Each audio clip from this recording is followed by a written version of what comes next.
Ich wurde halt in die Ecke gedrängt und dann kamen ungefähr 30 Leute und die wollten mich halt körperlich bedrohen. Und dann haben die Mobber natürlich im Netz weitergemacht.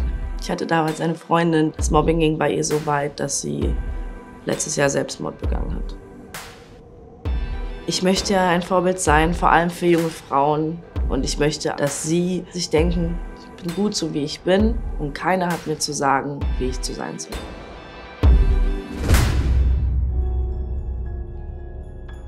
Ich bin Laurin, ich bin gelernte Schauspielerin und Eventmanagerin und ich komme aus Polen.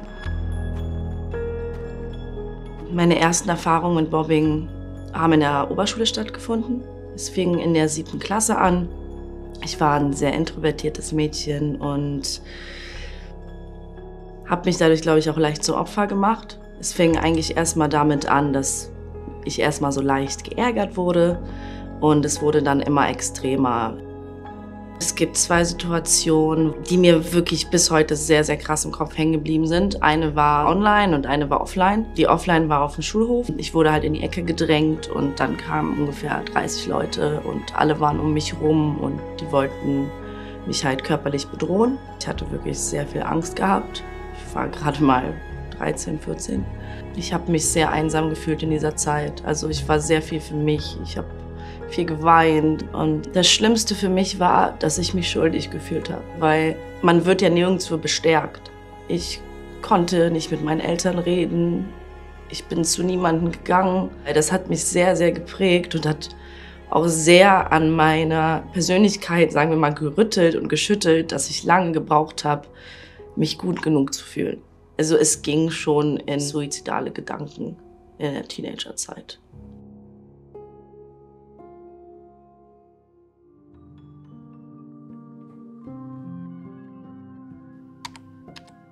Und dann haben die Mobber natürlich im Netz weitergemacht. Und der allerschlimmste Kommentar, der mir bis heute sehr quer im Magen liegt, ist: Du bist so hässlich, du solltest dir lieber eine Kugel geben, weil dann würdest du der Welt einen Gefallen tun.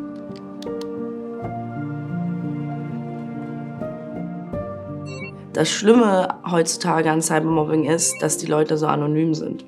Und die Sachen, die teilweise geschrieben werden, sind so extrem. Man fühlt sich teilweise wirklich seines Lebens nicht sicher und du kannst halt nicht wirklich was machen. Im Gegensatz zum normalen Mobbing, wo du deinen Mobber kennst, der ist dir gegenüber. Cybermobbing ist absolut anonym und ich finde auch viel, viel gefährlicher. Ich hatte damals eine Freundin, sie war mit einem sehr bekannten Fußballspieler zusammen und sie wurde in der Presse sehr, sehr schlecht dargestellt und hat extremes Cybermobbing erfahren. Das Mobbing ging bei ihr so weit, dass sie letztes Jahr Selbstmord begangen hat.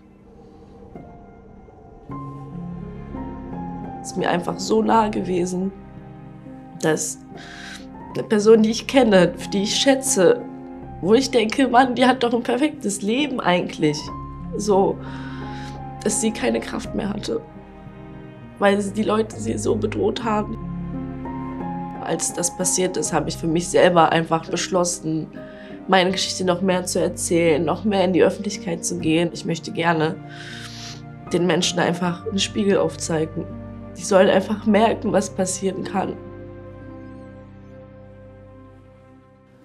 Ich bin Mitglied im Bündnis gegen Cybermobbing e.V., weil ich junge Menschen unterstützen möchte, mit all dem Hass klarzukommen. Ich finde das einfach sehr wichtig, dass ich einfach ein Ansprechpartner bin für Betroffene. Ich teile gerne meine Geschichte. Ich kriege nämlich auch oft Fragen, wie bist denn du so selbstbewusst geworden? Wie kann das sein, dass du jetzt so ein strahlender Mensch bist? Und wenn ich das Leuten erzähle, dass ich gemobbt wurde, gucken die mich an, wie du wurdest gemobbt. So, für was denn? Ja, frage ich mich auch. Wenn auch du Opfer von Mobbing geworden bist, rate ich dir auf jeden Fall, geh zu deinen Freunden, geh zu deiner Familie, such dir eine Leidenschaft, die dich erfüllt, mach etwas, wo du einfach das Gefühl hast, du wirst gebraucht, du bist wichtig und vor allem, du bist genug. Ich denke, der Weg ist sehr, sehr lang und ich habe vor allem durch die Schauspielerei und durch das Modeln zu mir selbst gefunden. Ich bin sehr empathisch geworden und sehr offen und habe tatsächlich auch Verständnis für meine Mobber entwickelt. Also eigentlich tun sie mir heutzutage leid. Was muss in deren Leben passiert sein, dass sie andere Leute mobben? frage ich mich. Ich denke, das Problem dieser ganzen heutigen Hassgesellschaft ist der Neid und diese Missgunst. Irgendwie gefühlt sind wir in so einer offenen Welt, wir sind so global, aber trotzdem erschaffen wir immer mehr Schubladen und grenzen uns immer mehr voneinander ab, statt eine Gemeinschaft zu werden. Ich bin tatsächlich am meisten stolz, dass ich psychisch es überwunden habe. Ich bin froh, dass ich lebe. Also ich bin froh, dass ich stark genug war, einfach weiterzumachen.